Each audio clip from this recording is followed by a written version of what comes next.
The power of now is often referred to as the anxiety ender by many. So, what exactly is the now?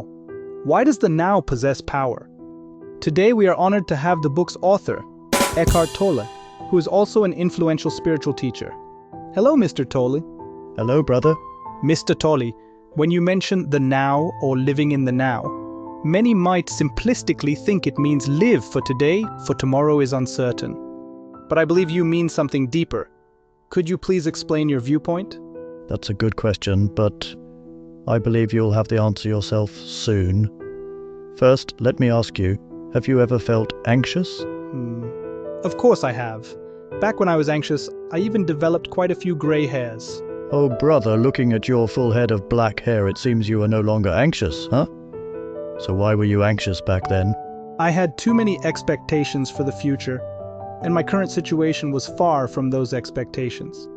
I couldn't achieve my goals in the short term, yet I wanted to reach them quickly. That put me in a state of anxiety. Many people have been or are in that state. In my view, you were kidnapped by your own minds. The thoughts produced by your brain don't represent the real you, but you mistook them for the real you. Our minds are always immersed in the past or the future, not in the now. To free oneself from worries and anxiety, it is essential to stop the thinking of the mind. Stop the thinking of the mind? If I stop thinking, do I still exist?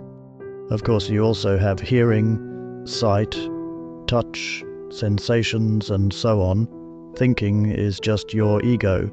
The ego relies on identification with external things like possessions, reputation, and relationships. It constantly needs to be maintained and fed. It can control you, but it's not the real you. Many people spend their lives tormented by this egoistic thinking, allowing it to attack, punish, and drain the energy of their lives. If thinking is just the ego and not the true me, then what is the true self, the higher self? When your mind halts its thinking, can you observe this state of no thinking? Actually, it is possible. Does this mean that the observer is the higher self? Well, that's one way to understand it. The higher self you speak of, I refer to as being. Direct your attention from your thoughts to inside your body, and you will feel that inner, intangible energy field, which represents the life force of your physical being. When you become aware of your being, the being becomes aware of itself. That is the presence in the now. In this state of presence, all your attention is on the now.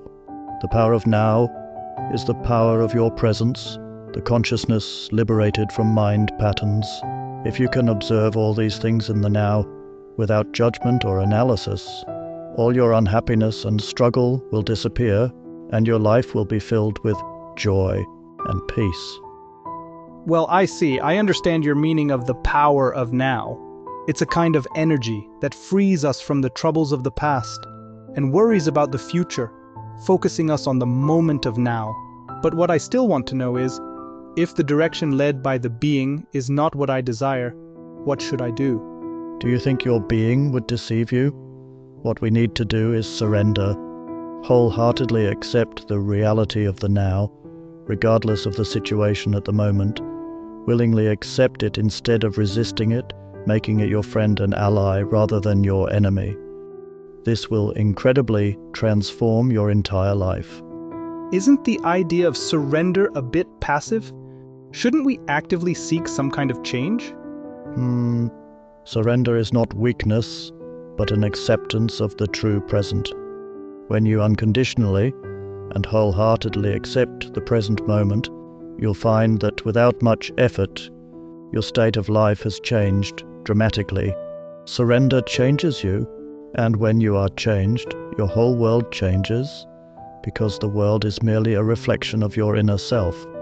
Can accepting the true present guide us towards the future we desire? Oh brother, don't you think time is an illusion? The more you focus on time, the past and the future, the more you'll miss the present. The future, when it comes, arrives in the form of the present. The present is the only point that can take you beyond the limitations of the brain. It may seem like just a moment in life, but life is made up of countless such moments. Therefore, our present state of mind and attitude determines our state of life. Life is this moment, and our entire life unfolds in the space of this eternal present. Well said. It reminds me of the classic line from the movie Kung Fu Panda.